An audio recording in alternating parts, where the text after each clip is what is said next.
and we were looking at the organization of the gray matter. We started to say that the sensory columns of gray matter are going to be located laterally in the brainstem, while as we go towards the medial side of the brainstem, medially you would have the gray matter which is related to the motor system. So we also said that in the sensory system, in the brainstem, you not only have sensations which are general somatic sensations like pain, temperature, touch, to-touch discrimination, vibration from the head and neck region, but you also have some special somatic sensations like hearing, balance, and vision. Vision doesn't go to the brainstem, but hearing and balance are going to go to the brainstem. Then we said that there are general visceral sensations which are pain and temperature from the viscera, like tongue and the pharynx. And then you have the special visceral sensations which are taste and olfaction. Olfaction doesn't go to the brainstem, but there is the taste sensations which are going to come in. Then we said that from lateral to medial, there are also three sets of motor activities or efferents. Starting from the lateral most, you have the branchial efferents or the special visceral efferents, which are the muscles which have originated from pharyngeal arches, like muscles of mastication, muscles of facial expression, and muscles of larynx and pharynx. Next to it is the general visceral efferents, which are basically parasympathetic, and these parasympathetic innervation are going to supply the smooth muscles and the glands.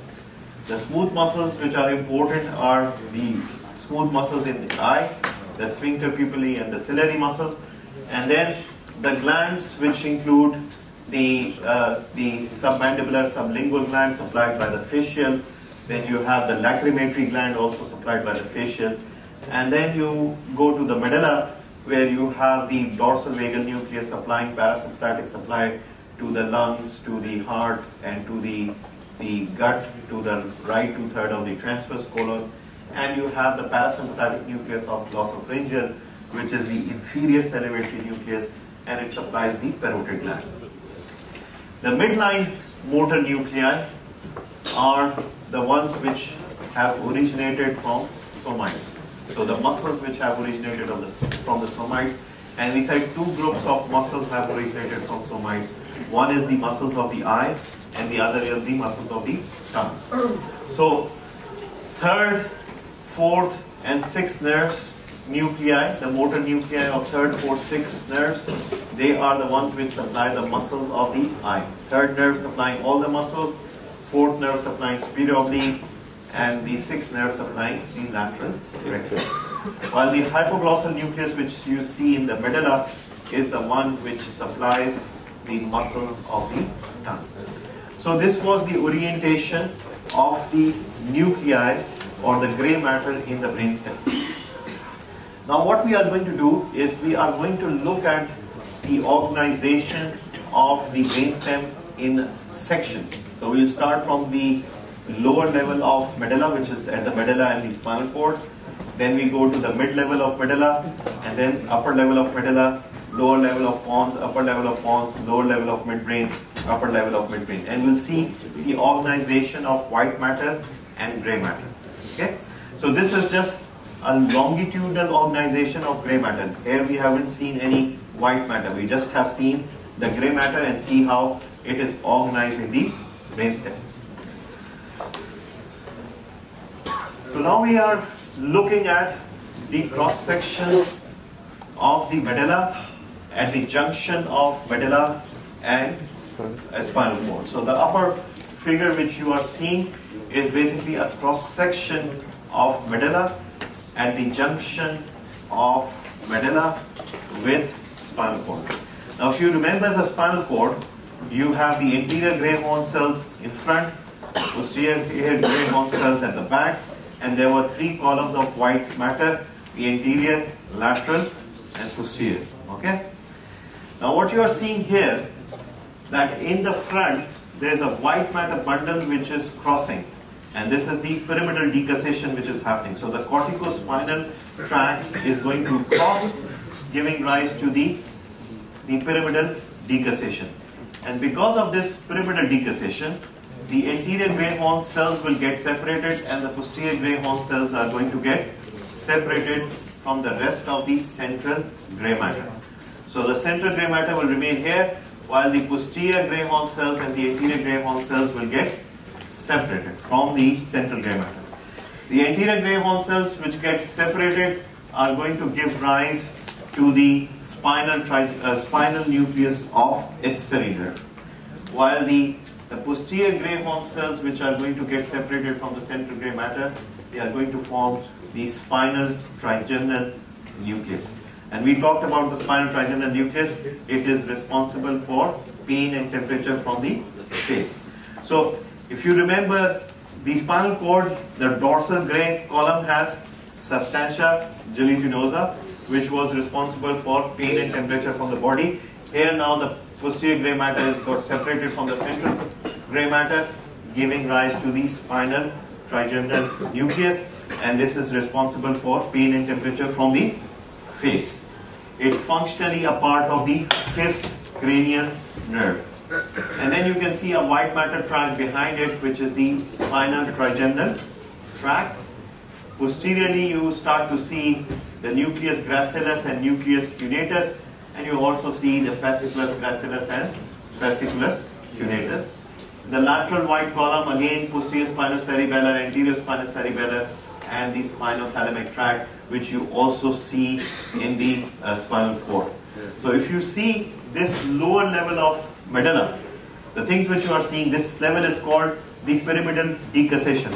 The section of the medulla at the pyramidal decussation, which is the lower level of medulla, there is crossing of the corticospinal fibers, separating the anterior gray matter, which is going to give rise to the spinal accessory nucleus. Posteriorly also the gray matter is going to get separated, giving rise to the spinal trigeminal nucleus, which is responsible for pain and temperature from the face. Behind it is the spinal trigeminal tract, which is the white matter there. And these are the lateral white column tracts, these posterior spinocerebellar, anterior spinocerebellar, and spinothalamic, which were also there in the spinal cord. Posteriorly, you start to see the nucleus gracilis, the nucleus cuneatus. Behind them, these white matter bundles, the fasciculus gracilis and fasciculus cuneatus. So this is the section of the medulla at the lowermost level, at the junction of medulla with the spinal cord.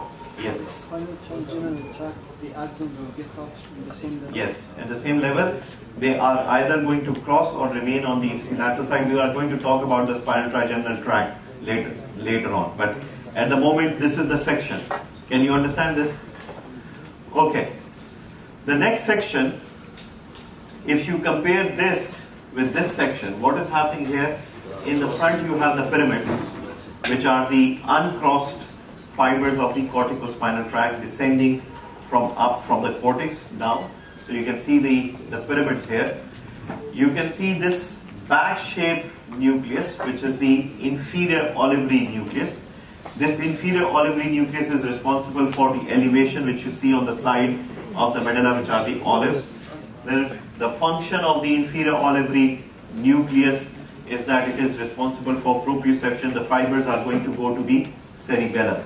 So there is a spino-olivary tract which comes from the spinal cord to the inferior olivary nucleus, and from inferior olivary nucleus it goes to the cerebellum. But we don't need to remember this tract. But there is an inferior olivary nucleus which is present at this level, and this is responsible for proprioception. Again, you are seeing the anterior and posterior spinocerebellar, spinothalamic pathways. These are all there in the lateral part of the medulla. The spinal trigeminal nucleus and the spinal trigeminal tract are also present in the lateral part of the medulla. The most important thing which you are seeing here is that the nucleus gracilis and nucleus cuneatus, the first orders of the dorsal columns have synapse here, and now the second order are crossing the midline. As the second order are crossing the midline, they are forming the internal arcuate fibers, and then they are going to ascend as medial lemniscus. So this is the internal arcuate fibers crossing the midline of the dorsal column tract, and now they are going to ascend as medial lemniscus. So that's why this level of section of medulla is called the level of sensory decussation. This is the mid-level of the medulla, and it is called the level of sensory decussation because you have the dorsal column tracts crossing at this level. You also have the central canal here, and the central canal, around the central canal there is some gray matter, and this gray matter is start to differentiate, and you start to see here the hypoglossal nucleus, because the central gray matter is going to start to differentiate here, and you start to see the nucleus, the hypoglossal nucleus, the dorsal vagal nucleus, they will start to appear at this level, but you cannot see them very clearly at this level. On the side there is reticular formation of the medulla, which is the network of neurons which are going to form the reticular formation.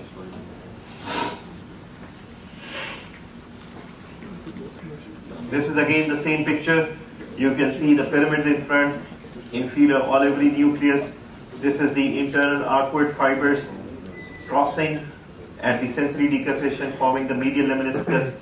This is nucleus gracilis cuneatus, and this is the central canal, and you can see the nuclei around the central canal starts to differentiate here. You have the anterior and posterior spinocerebellar, spinothalamic pathway, spinal trigeminal nucleus, and its tract. So this is the, yes, go ahead.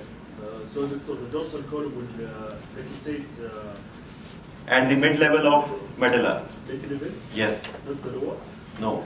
The lower level is the pyramidal decussation. Then above that is the sensory decussation. Okay? It's not uppermost level of the medulla. It is still mid to lower level of medulla where you start to see the sensory decussation. Okay? Clear? This is labeled, so don't worry about it. You can just press. Okay. So now we are coming to the upper level of medulla. So what is happening in the upper level of medulla? That your central canal, which was there, has moved back and it has opened up. Okay? So there was gray matter around it, and now it has moved back and opened up. So this gray matter is now distributed on the floor of the fourth ventricle.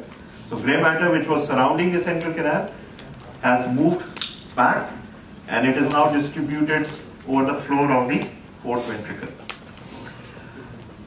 If you remember, we said if we look at the columns, we said the most medial one was the general somatic efferent.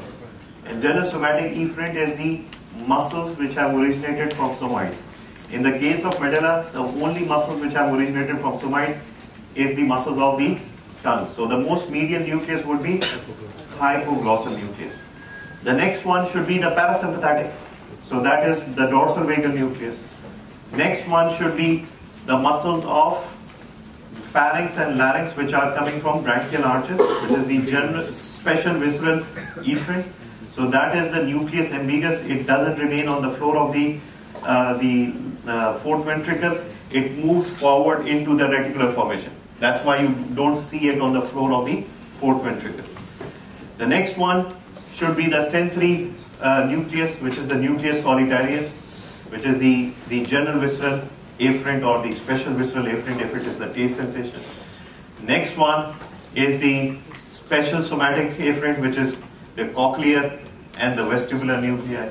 And then the last one should be the general somatic afferent, which is the spinal trigeminal nucleus, which is the responsible for pain and temperature. So this should be the orientation. Now see here, this is the 12th nerve nucleus, which is the hypoglossal. That's the medial most. Then dorsal vagal nucleus, which is the parasympathetic nucleus of the vagus. Nucleus ambiguous has moved from the floor into the reticular formation. That's why it is called ambiguous. Then you have the nucleus solitarius. And then you have the vestibular and cochlear nuclei here. And then this is the spinal trigeminal nucleus. And then you have the inferior cerebellar peduncle. So if you go from medial to lateral, on the floor of the fourth ventricle, hypoglossal nucleus, dorsal vagal nucleus, nucleus solitarius because the umbilicus has moved forward. Then you have cochlear and vestibular nuclei, and then you have the spinal trigeminal nucleus. So this is how the nuclei are going to be distributed over the floor of the fourth ventricle. Okay? White matter. Gray matter, the other gray matter is this inferior olivary nucleus, which you have seen here. Now in terms of white matter, you have these pyramids in the front, okay? You have this medial lemniscus, which are the cross fibers of the dorsal column tract. And then you have this something in the center, just next to the floor of the fourth ventricle. It's called the medial longitudinal fasciculus, MLF, medial longitudinal fasciculus. Medial longitudinal fasciculus joins the third nerve, fourth nerve, sixth nerve nucleus with the eighth nerve. So third, fourth, sixth does what? Move the eye. And eighth nerve is responsible for balance. So when you change your position of the head, your eyes also move with it. When you move your head, your eyes are going to move with it. And the reason why it happens because the MLF is intact. So MLF is going to join the third, fourth, sixth nerve nucleus with the eighth nerve. And when you move your head, your eyes are going to move with it. So if the eyes are not going to move with the head and your doll eye reflex is lost, when you move the dolls, you can see the eyes are moving. Why they move? Because so we call this reflex when you do you want to check the integrity of the brainstem. You move the head and you see the eyes. If the eyes are moving with the movement of the head, that means the MLF is intact and there is no brainstem lesion. So if the doll eye reflex is lost, the MLF is gone, and this means there probably might be an injury to the brainstem. So medial longitudinal fasciculus is important because it is going to join the third, fourth, and sixth nerve with the eighth nerve nucleus, and it is present here in the center. So medial longitudinal fasciculus, medial lemniscus, and the pyramids are lying in the medial part. And the nucleus which is the most medial is the hypoglossal nucleus. So if you have a medial portion of the medulla affected, you would have the medial lemniscus, the MLF, the pyramids, and the 12th cranial nerve nucleus, which is going to be affected. So how the patient is going to present? If this pyramid is gone, this means contralateral spastic type of paralysis. This medial lemniscus is gone. This means contralateral two-touch discrimination, vibration, and proprioception is gone. If the 12th cranial nerve nucleus is gone, the tongue would be deviated to the side of the lesion. And if MLF is gone, the doll eye reflex is also going to be affected. So the patient is going to present usually, if you have these two features, contralateral spastic paralysis, and if you ask the patient to protrude the tongue, it falls to the side of the lesion. These two things, if they are there, plus if it is contralateral two-touch discrimination and vibration loss, then this is medial medullary syndrome. Okay? Because you have contralateral, spastic type of paralysis, and when you ask the patient to protrude the tongue deviates to the side of the lesion, and you have two-touch discrimination and vibration on the contralateral side of the body loss. This is medial medullary syndrome. In the lateral medullary syndrome, the lateral part is going to be affected.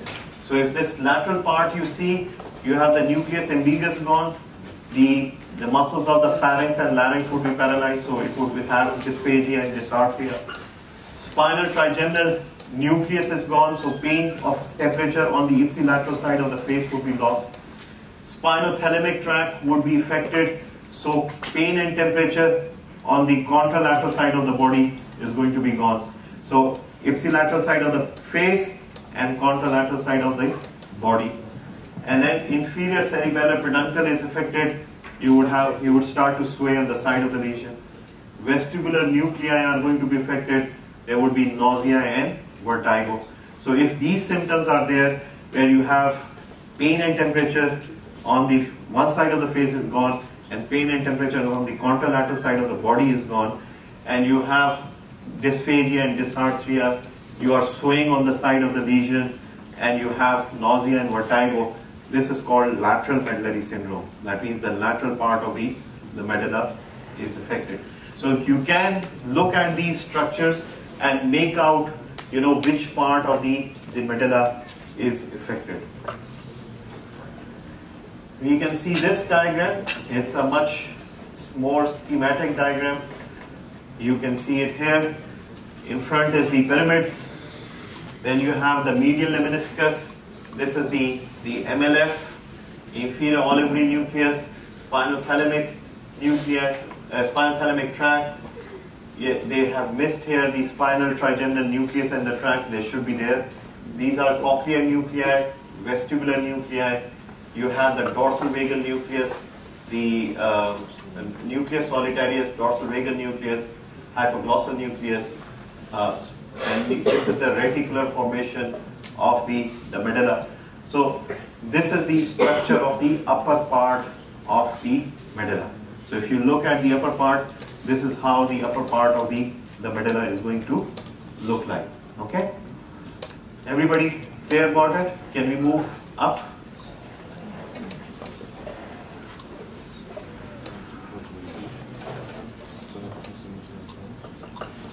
This is just the general distribution. You can see the most medial nucleus is the general somatic efferent, which is the hypoglossal nucleus. Okay. Then you have the vagus, which has special visceral efferent. That means the taste sensation. General visceral efferent, that means pain and temperature from the tongue. General visceral efferent, because it has parasympathetic component, and the special visceral efferent because it is supplying the muscles of larynx and pharynx. So all these components are part of the vagus nerve. And then you have the special somatic efferent, which is the cochlear and the vestibular nuclei. General somatic efferent is the spinal trigeminal nucleus. So these are the components of the nuclei which you see on the floor of the fourth ventricle. We're coming to the pons. Now in terms of pons, there is a part of the pons which is lying over the top of the base of the skull. The part which is lying on the base of the skull is the anterior part, and that is called the basilar part of the pons. So you have a basilar part of the pons, and you have a part from the basilar to the fourth ventricle which is called the tegmentum. So you have basilar part and you have the tegmentum of pons. Now first we are going to look at what is there in the basilar part, and then we are going to look at what is there in the tegmentum. So in the basilar part, you have these gray matter which is called the pontine nuclei. They are called pontine nuclei. And we said that there were fibers which are coming from the cortex down to the pons. So they are corticopontine fibers. So they are coming from cortex, synapsing into the pontine nuclei, cross the midline, go through the middle cerebellar peduncle into the opposite cerebellar hemisphere. So there is fibers from the cortex descending down, synapse into the pontine nuclei, cross the midline, pass through the middle cerebellar peduncle into the opposite cerebellar hemisphere. So you see this big bundle of fibers which are going into the opposite cerebellar hemisphere through the middle cerebellar peduncle. If you see the front portion of the pons, you would see transverse lines.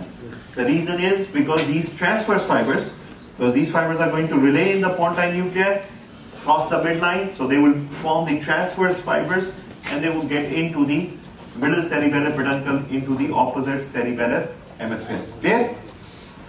Now you also have these in the basilar part, the fibers which are coming down, and they have to go to the spinal cord, the corticospinal fibers, and also the corticonuclear fibers which have to pass through the basilar part to enter into the medulla. Now, imagine there are a bundle of fibers which are going like this, and you have these fibers which are longitudinally going through these fibers. So they would be spread out.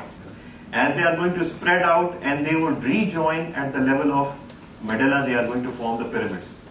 Because they get spread out when they pass through the basilar part of the pons, the longitudinal fibers. Because there are bundle of transverse fibers going like this. So when they pass through the pons, the corticospinal and corticonuclear fibers, they spread out.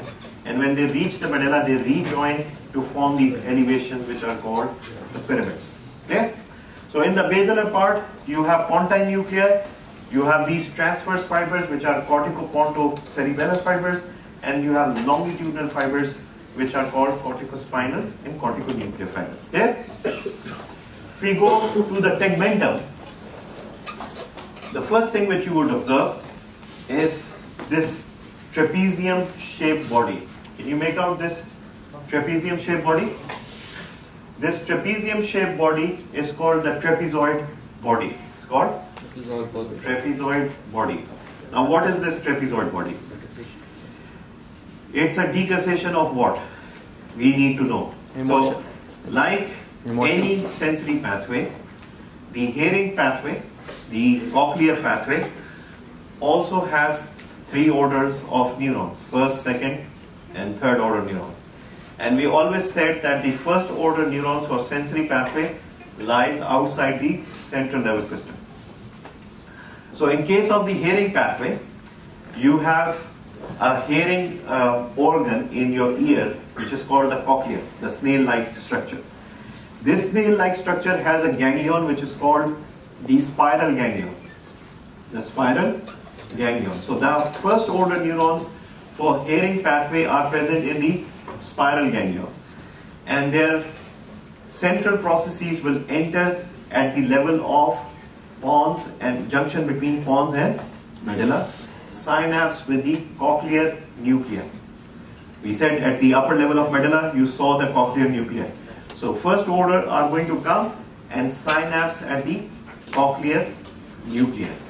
The second order, we always said they have a property to cross. So these second order neurons for the cochlear pathway, most of them will cross and will form the trapezoid body, which you see here.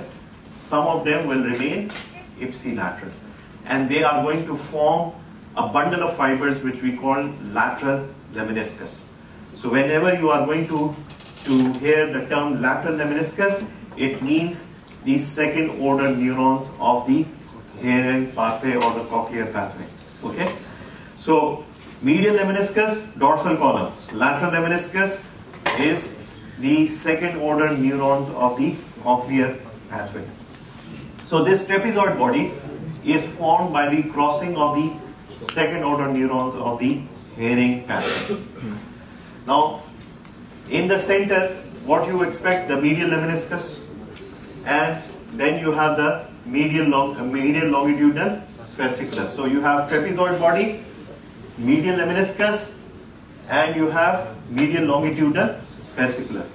Laterally, you have the spinal lemniscus here, but there would be no spinal trigeminal tract, or you would have the trigeminal tract which is going to be lying more medially, and then you have the spinal lemniscus which is the spinothalamic tract.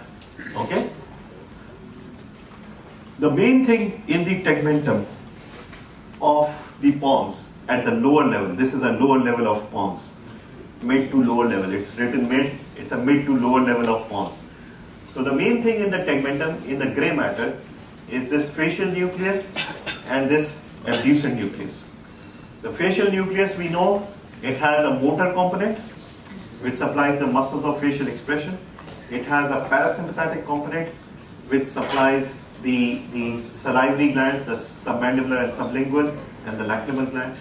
And it has a component which is the sensory component, the nucleus solitarius part, which is for the taste sensation from the anterior two-thirds of the tongue. The other thing which you are seeing is the abducent nucleus, which is responsible for supplying one muscle, and that is the lateral rectus muscle. Now, the other thing which you see is that this facial nerve is coming out after curling around the abducent nucleus. And as it is going to curl around the abducent nucleus, it is going to form an elevation on the floor of the fourth ventricle, which is called the facial colliculus.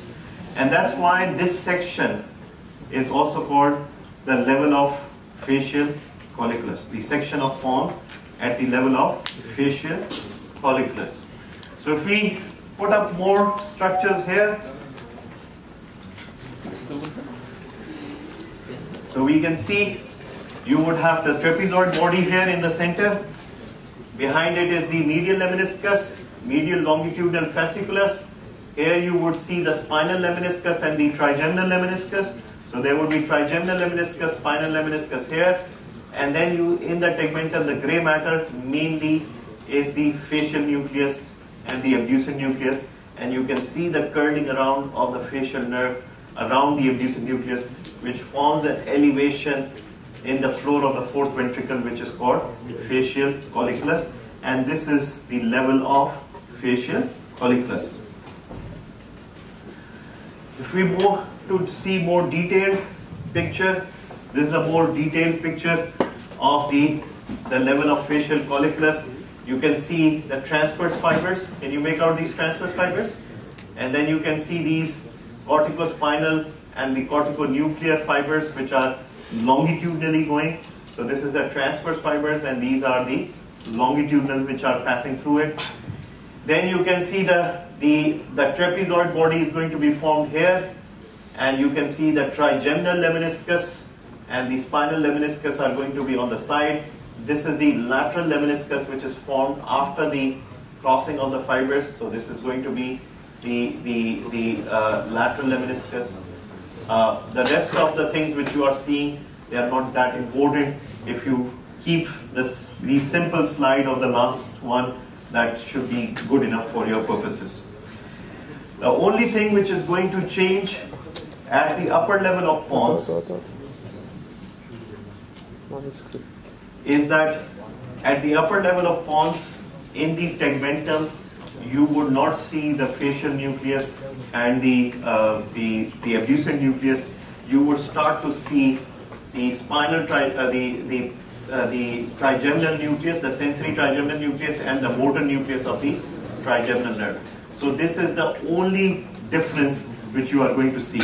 The white matter, if you are going to see, the midline would be the medial lemniscus, then you have the trigeminal lemniscus, then you have the spinal lemniscus, and finally the lateral lemniscus. So in white matter, the white matter is going to be arranged from medial to lateral. You have in the tegmentum the medial lemniscus, trigeminal lemniscus, spinal lemniscus, and then lateral lemniscus. So this is how the orientation of fibers would be. Medial lemniscus for the dorsal column, trigeminal lemniscus is coming from the spinal trigeminal tract. Then you have the spinal lemniscus, which is the spinal thalamic pathway, and then you have the most lateral is the lateral lemniscus. So white matter is arranged from medial to lateral as medial lemniscus, trigeminal lemniscus, spinal lemniscus, lateral lemniscus. Gray matter, the only change is now you don't see the facial nucleus and abducent nucleus, you now see the motor and the sensory nucleus of the trigeminal. The basilar part of the pons will remain the same. So you have corticopontine fibers and the corticospinal fibers.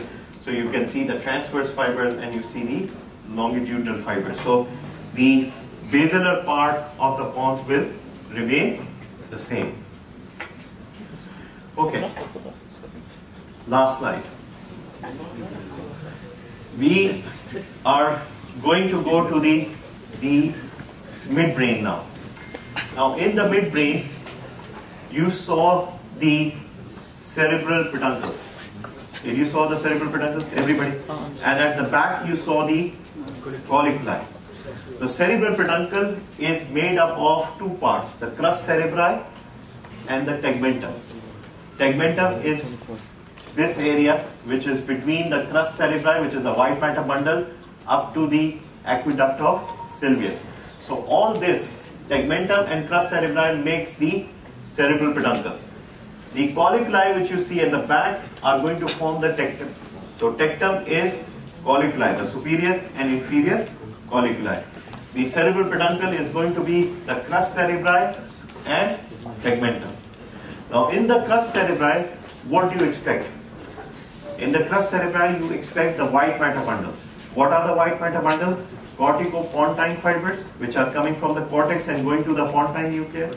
Corticospinal fibers, which are coming from the cortex, going to the spinal cord.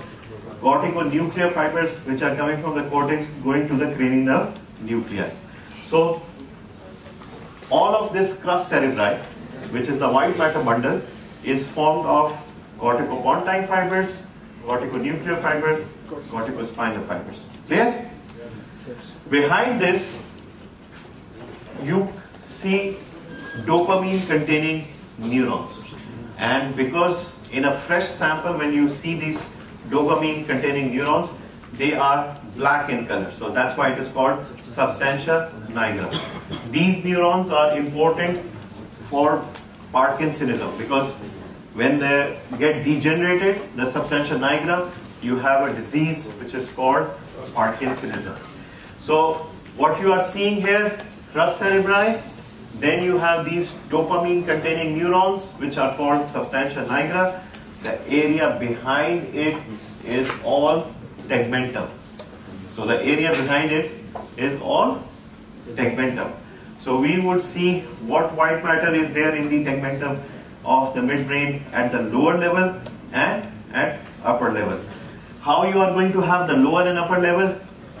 These colliculi, which are the gray matter behind the aqueduct of Sylvius. The lower level is inferior colliculus level, the upper level is superior colliculus level. So you have inferior colliculi, which is the lower level of midbrain, and you have superior colliculi, which is the upper level of midbrain. What are colliculi? Colliculi are the collection of cell bodies. They are gray matter. Okay. So colliculi are no white matter there. This is all gray matter. It's a collection of gray matter, and its inferior colliculus is responsible for auditory reflexes. Superior colliculus is responsible for visual reflexes. So what you have, crus cerebri, substantia nigra, we will see what is there in the tegmentum at the lower level and upper level, and then you have posteriorly the inferior and superior colliculi. So we would see two levels of midbrain, one at the inferior colliculus level and then one at the superior colliculus level.